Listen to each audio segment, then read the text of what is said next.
Into the hills I go from tonight. I can't let this ship. Let's do this. Give up. Let's go. Come on, let's back. Hurry.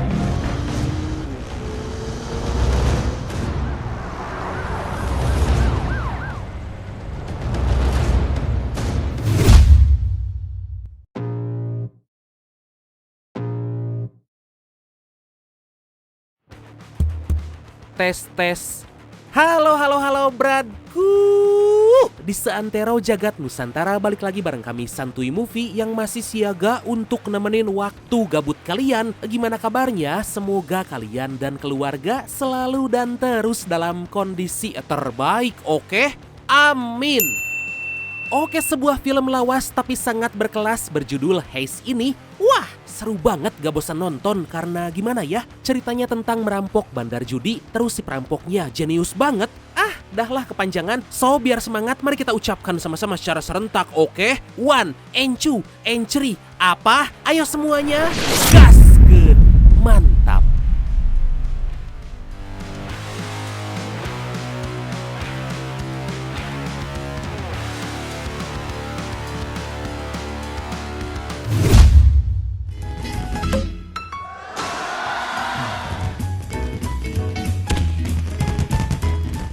Di sebuah kasino legendaris di Amerika, sang pemilik kasino sekaligus mafia bernama Pop merayakan pesta perpisahan dengan para pengunjung karena akan menyerahkan pengelolaan kasino tersebut kepada orang yang sangat dia percaya bernama Derek.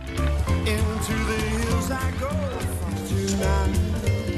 I can't let this. Kemudian kita dikenalkan dengan seorang pegawai kasino bernama Foh yang lagi melakukan trik sulap di depan para pengunjung. Trik yang Foh lakukan ternyata berhasil membuat para pengunjung terpukau. Setelah itu Foh mencoba menghampiri Pop untuk membicarakan sesuatu, tapi dia malah ditahan oleh Derek.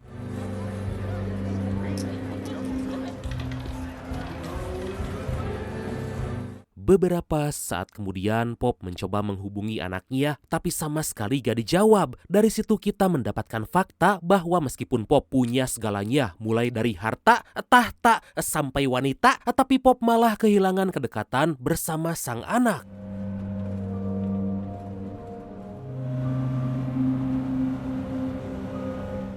Setelah pulang bekerja, Foh pergi ke rumah sakit menjenguk anaknya karena mengidap penyakit kanker. Meskipun Foh telah bercerai dengan sang istri, tapi hubungan mereka baik-baik aja. I'm doing the best I can, Julie. Kemudian Foh dipanggil oleh dokter dan dikarenakan belum membereskan pembayaran, maka operasi gak bisa dilakukan. Foh memohon agar diberikan waktu dan berjanji akan membayar semua biaya operasi. Sebelum pergi, Foh mencoba menghibur sang anak dan mencoba sebisa mungkin menjadi ayah yang bisa dibanggakan. Foh sangat terharu karena disebut bukan hanya sekedar ayah, tapi juga pahlawan.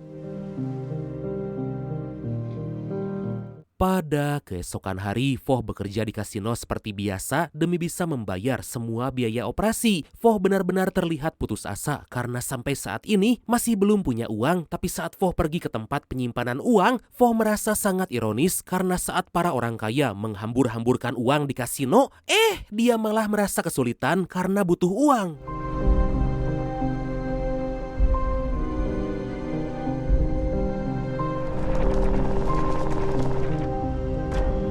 Dari sana Foh pergi menyendiri, tapi tiba-tiba dia dihampiri oleh petugas keamanan kasino yang kita panggil aja dia Miun aja lah ya, sesuai request dari brand kita yang satu ini. Anjir kok Miun Mereka saling ngobrol membicarakan banyak hal gila yang pernah mereka temui selama di kasino. Diketahui ternyata Foh udah bekerja di sana sejak kasino tersebut pertama dibuka. It's the way this guy loses. Miun mulai bercerita bahwa akhir-akhir ini dia melihat di mana ada seorang pengusaha dari Cina selalu datang membawa uang yang sangat banyak, tapi orang itu justru seperti sengaja mengalah dan mempertaruhkan semua uangnya. Selang beberapa hari ada orang yang berbeda dari Cina juga, tapi dia selalu menang dan berhasil mendapatkan uang yang sangat banyak. Miun menyadari bahwa yang mereka lakukan adalah praktik pencucian uang melalui kasino Pop. Atas hal itu Miun berniat ingin merampok uang tersebut dan mengajak Foh bekerja bekerja sama, tapi Foh gak terlalu menanggapi Mi-un karena mencuri dari Pop sama aja dengan bunuh diri. It's suicide. Beberapa hari kemudian, Foh menemui Pop berniat meminjam uang sebanyak $300.000 atau sekitar kurang lebih 5 miliar rupiah lah untuk pengobatan anaknya. Tapi meskipun memiliki banyak uang dan Foh adalah pegawai lama, Pop sama sekali gak mau memberikan pinjaman. Pop sampai berkata bahwa bagaimanapun Foh gak akan bisa membayar jika diberikan pinjaman. Terjadilah cekcok di antara mereka hingga Foh diusir oleh Derek. Get your hands off me. Di luar, Foh malah terlibat aksi baku hantam dengan Derek. Kejadian itu membuat Derek mengancam bahwa Foh akan dipecat dan sama sekali gak akan diberikan pesangon. Merasa sakit hati dan bingung, Foh menemui Mi-un mengatakan bahwa dia akan ikut melakukan aksi perampokan. Foh meminta waktu beberapa hari untuk mendapatkan kode brankas kasino. Mendengar itu, Mi-un berkata gak masalah, yang penting Foh serius akan membantu.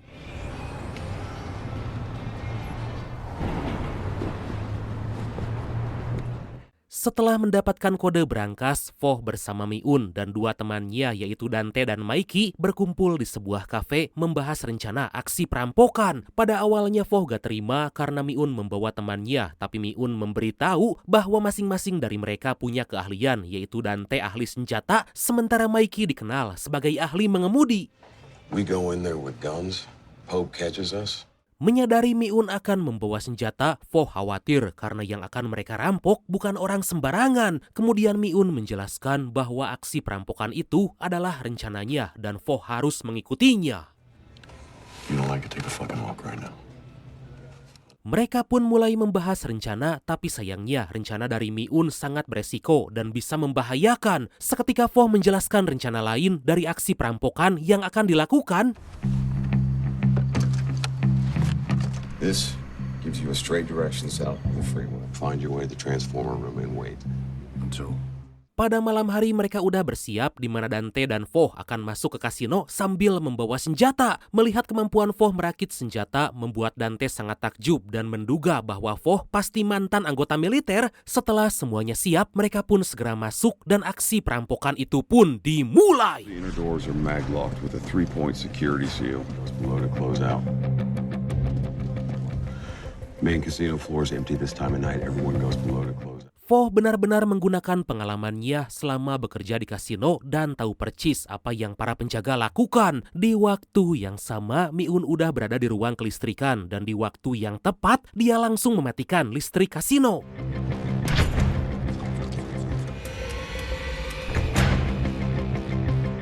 Mereka segera menuju ruangan brankas karena hanya punya waktu 10 menit sebelum listrik kembali dinyalakan. Tanpa hambatan berarti mereka berhasil masuk dan tanpa berlama-lama mereka segera memasukkan semua uang yang telah ditandai dari hasil pencucian uang.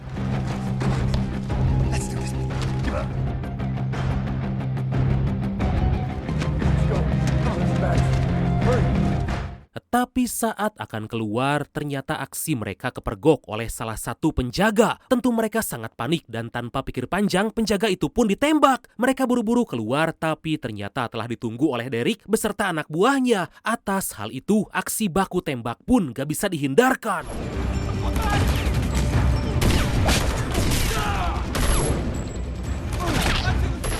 Sangat disayangkan Dante terkena tembakan dan segera dibawa oleh Mi-un keluar dari kasino. Kejadian tersebut membuat Mikey sangat ketakutan dan secara mengejutkan si tangkurak Mikey justru pergi meninggalkan Foh, Mi-un dan juga Dante yang terluka. Lah, malah kabur.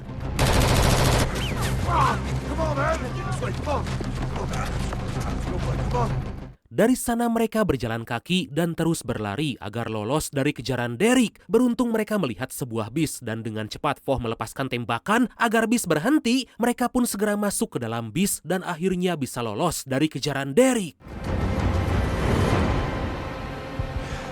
Tanpa disadari ternyata ada seorang poluan cantik mencenet amburahoy bernama Chris mendengar suara tembakan dan langsung mengejar bis mereka. Foh meminta semua penumpang bersikap tenang seolah gak terjadi apa-apa agar polisi gak curiga. everybody act normal. Nobody gets hurt. Kemudian Chris meminta bis berhenti, tapi dengan nekat Mi-un mengokang senjata dan kemudian terjadi ketegangan antara Vo dan Mi-un karena gak terima dengan apa yang baru terjadi. Melihat Mi-un sangat emosi, Vo akhirnya mengalah karena akan sangat merugikan jika mereka malah bertengkar.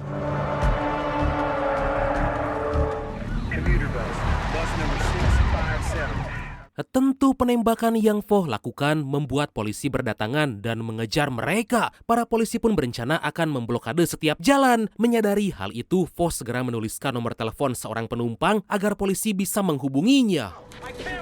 Hey, I'm gonna need you to back up.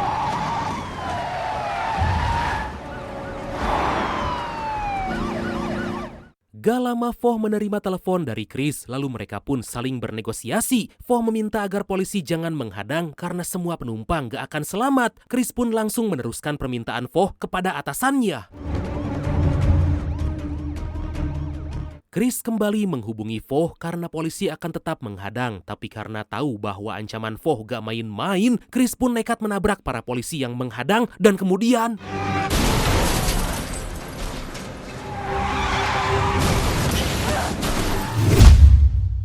Sorry to call you so early.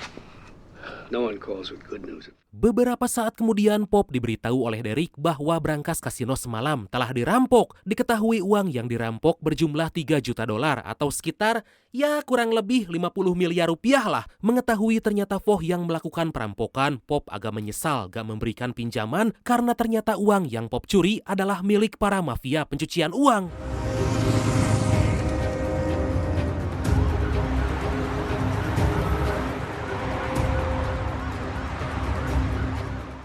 Sementara itu bis yang dinaiki Vo dan para konco masih terus dikejar oleh para polisi dan menunggu waktu yang tepat untuk menyerang demi keselamatan para penumpang. Di waktu yang sama Vo terlihat lebih tenang walaupun dia gak menyangka akan melakukan itu semua demi pengobatan anaknya. Berbeda dengan Vo, Mi-un sama sekali gak tenang dan meminta semua penumpang agar menyerahkan HP. Give me your goddamn phone. Fucking phone in the bag. Vo mencoba menenangkan para penumpang, memprioritaskan ibu hamil dan juga anak kecil. Kemudian karena Dante belum mendapat pengobatan, Vo menanyakan apakah di antara penumpang ada yang bekerja sebagai perawat. Seketika seorang wanita mengacungkan tangan berkata bahwa dia adalah mahasiswa kedokteran hewan. Dikarenakan gak ada pilihan lain, si wanita itu pun mencoba mengobati Dante.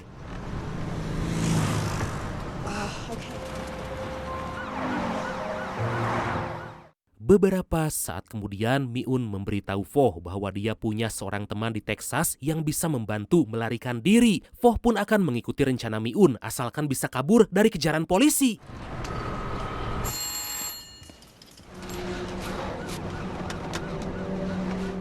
Kemudian Vo memilih duduk sejenak sambil ngobrol dengan wanita hamil bernama Pauline. Tapi secara mengejutkan, Vo ditodong senjata dari belakang oleh seorang penumpang.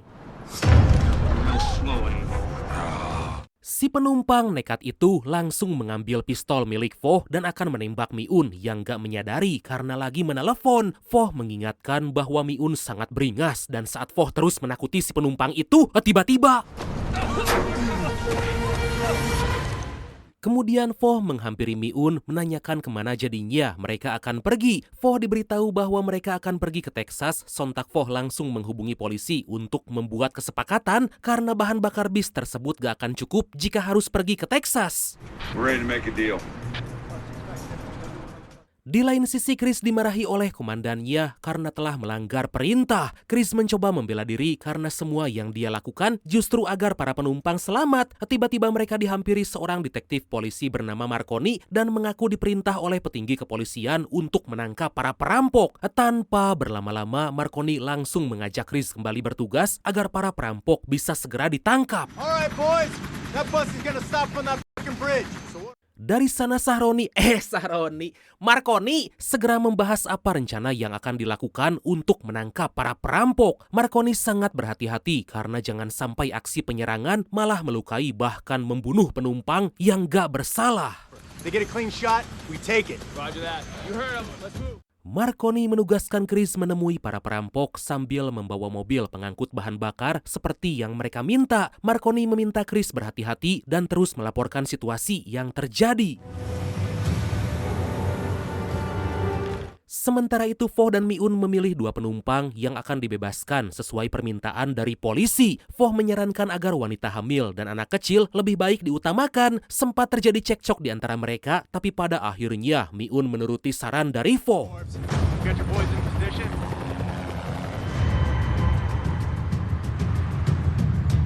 Akhirnya Foh membebaskan wanita hamil yaitu Pauline dan seorang anak kecil. Lalu Chris segera mengisi bahan bakar. Di sana Chris mencoba berbicara dengan Foh, meminta untuk mengecek para penumpang demi memastikan bahwa mereka baik-baik aja. Fuck you think you're bringing a cop on the bus? Relax. Just wants to make Chris masuk ke dalam bis dan saat melihat ada yang terluka, Chris berkata sebaiknya segera dibawa ke rumah sakit. Tentu Mi-un langsung menolak dan tiba-tiba Mamang Mi-un dengan mudah dihajar oleh Chris, bahkan senjatanya berhasil diambil. Chris mengancam akan menghabisi Mi-un, tapi dari bawah Dante bersiap akan menembak Chris jika berani menembak Mi-un. Seketika Foh menarik Chris keluar karena gak ingin terjadi kekacauan.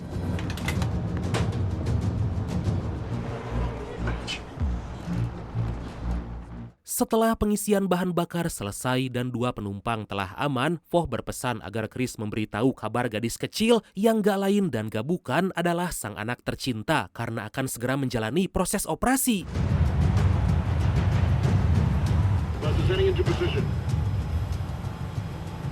Di tempat lain, Pop menemui putrinya mencoba memperbaiki hubungan karena selama ini mereka sangat gak akur. Pop meminta maaf karena selama ini belum bisa menjadi ayah yang baik dan untuk menebus semua itu, Pop akan menyerahkan saham kasino sebanyak 51% untuk sang putri. Tapi putri Pop menolak dan gak mau menerima uang sepeser pun dari hasil kasino dan malah meminta agar membakarnya. Lalu Pop bercerita bahwa saat ini dia mengidap penyakit berbahaya dan kemungkinan usianya gak akan lama lagi. Tapi bukannya iba, putrinya justru terlihat gak peduli karena dia ingin Pop menghentikan bisnis kasino.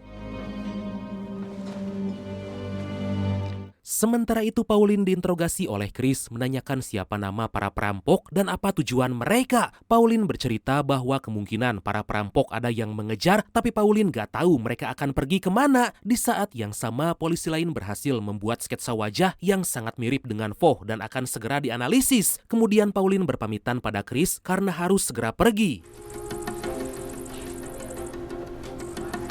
Beberapa saat kemudian, Chris akhirnya berhasil menemukan profil dari Foh yang ternyata adalah seorang mantan anggota militer.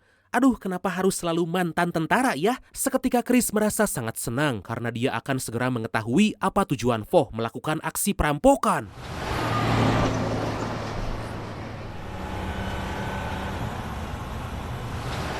Di lain sisi, Derek berhasil mendapatkan profil dari Mi-un dan mencoba menghubungi pihak provider demi mencari tahu siapa yang dihubungi dan kemana mereka akan pergi. Setelah mendapat informasi jika para perampok akan ke Texas, tanpa pikir panjang, Derek segera memberitahu Pop. Derek berencana akan menculik putri Foh, tapi Pop menolak rencana itu karena anak Foh gak ada sangkut pautnya dengan kejahatan yang dilakukan ayahnya. Wah, baik juga ya.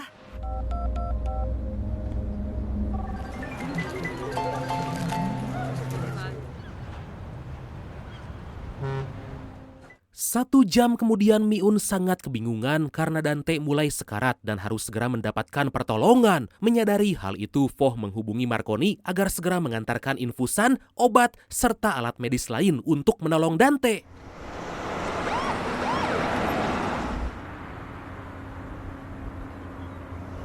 Gak lama Marconi datang dan berhasil masuk ke dalam bis menyerahkan apa yang Foh inginkan. Akhirnya setelah sekian lama menahan kesakitan, Dante mendapatkan pengobatan. Tapi saat disuntikan cairan obat, secara mengejutkan Dante malah tewas. Sontak Mi-un dan Foh menodongkan senjata ke arah Marconi karena telah membuat Dante tewas. It wasn't her. Tiba-tiba Marconi dihubungi oleh Pop yang meminta berbicara dengan Foh. Pop meminta Foh agar menghabisi Mi-un dan mengembalikan uang yang telah dirampok kepada Marconi. Lalu setelah itu, Foh akan diberikan sejumlah uang dan akan dibebaskan dari tuduhan perampokan. Tapi Foh sama sekali gak ingin percaya dan menolak permintaan Pop.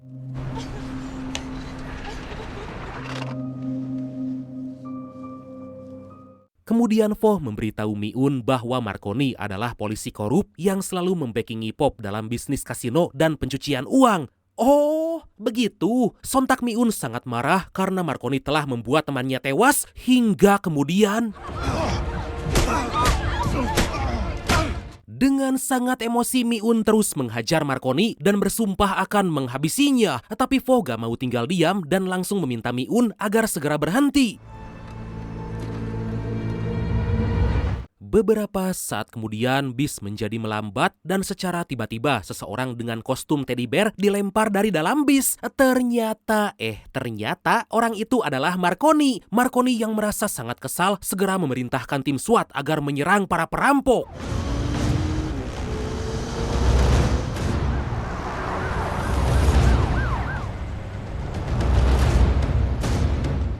Suasana menjadi sangat menegangkan karena tim Special Weapon and Tactic alias tim SWAT, anjay, menembakkan gas air mata ke dalam bis hingga membuat semua penumpang sesak nafas. Terjadilah aksi baku tembak dan pertarungan yang sangat epik antara para perampok melawan tim SWAT.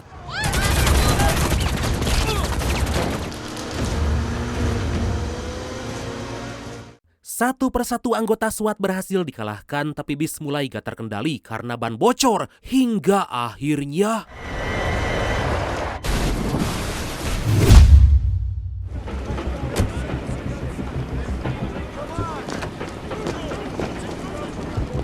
kejadian tersebut membuat semua orang dalam bis terluka, tapi beruntung mereka masih selamat. Dengan cepat Vo mengambil pilok agar posisinya gak diketahui oleh tim SWAT dan tentu mereka gak bisa asal menembak. Stay below the window line. Mi-un meminta seorang penumpang menghubungi media, meminta agar polisi menjauh karena dia gak segan-segan akan menghabisi para penumpang. Tapi Marconi sama sekali gak mau mundur karena merasa bahwa itu hanya ancaman aja. Tapi tiba-tiba No, I'm in charge. No, I'm in charge. dengan cepat Marconi segera memerintahkan para polisi agar mundur. Di saat yang sama Vo dihubungi oleh anaknya dan seketika Vo terharu karena bisa mendengar suara anaknya. Vo diberitahu jika ada seorang polisi yang gak lain adalah Chris mengatakan bahwa Vo adalah pahlawan untuk anaknya. I love you so much, you know that? Chris berkata bahwa dia udah tahu semua yang telah terjadi. Chris menyadari bahwa Vo terpaksa melakukan ini semua karena harus membayar biaya pengobatan anaknya. Tapi dikarenakan ada Sandra yang baru ditembak, Chris meminta agar Vo dan Mi-un segera menyerahkan diri. Tapi Vo berkata jika semua Sandra masih baik-baik aja karena ternyata Vo justru telah menghabisi Mi-un. Waduh. Beberapa saat kemudian, Vo sangat stres karena dia sangat kebingungan harus berbuat apa lagi. Seketika si sopir menyarankan sebuah ide dan dengan cepat Vo menghubungi para polisi. Vo berjanji akan melepaskan semua Sandra asalkan bis diperbaiki dan harus membiarkannya pergi ke tempat tujuan tanpa dikejar polisi, dan setelah itu baru akan melepaskan Sandra yang terakhir. Tanpa pikir panjang, Marconi segera menuruti permintaan Vo.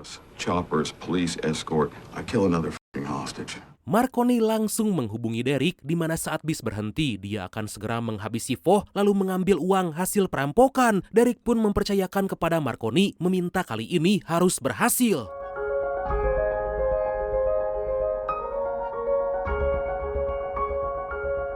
Gak lama para Sandra akhirnya dibebaskan dan setelah yang tersisa hanya satu Sandra yaitu sopir bis, dengan cepat Vo kembali tancap gas menuju tempat teman Mi-un untuk melarikan diri.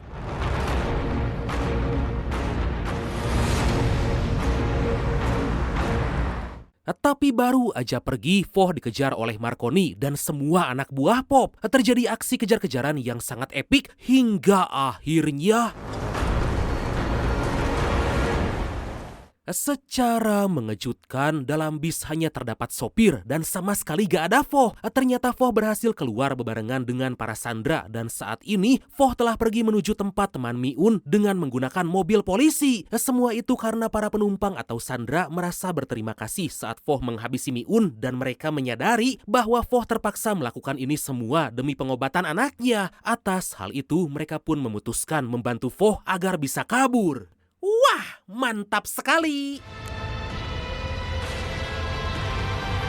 Setibanya di tempat tujuan, Vo sedikit bisa bernafas lega setelah seharian terus dikejar polisi. Tapi teman Mi-un ternyata udah tewas karena dihabisi oleh Derek. Baru aja merasa senang, Vo malah harus berhadapan dengan Derek. Eat rock salt, motherfucker.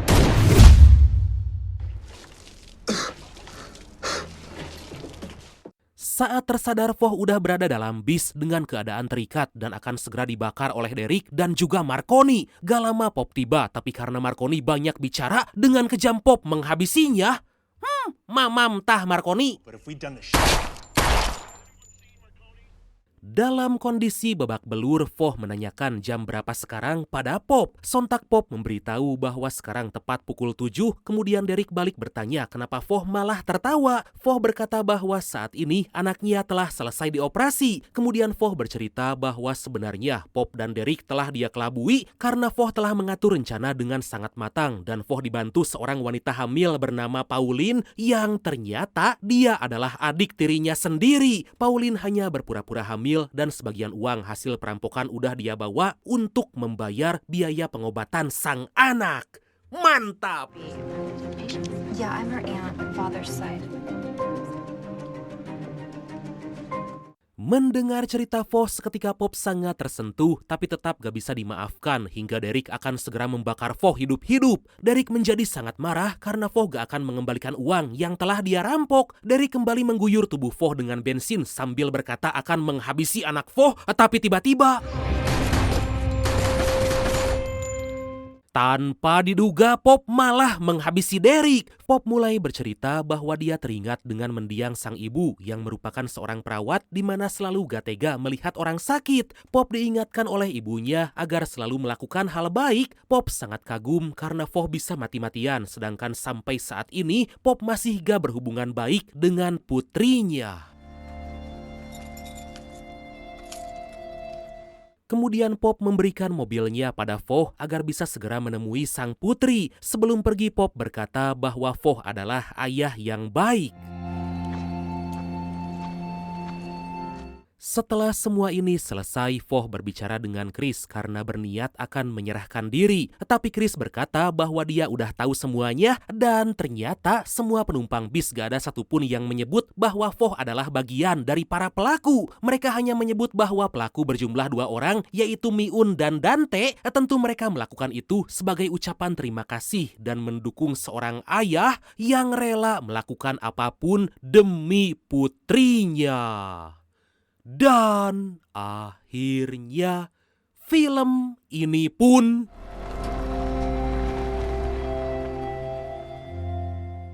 tamat.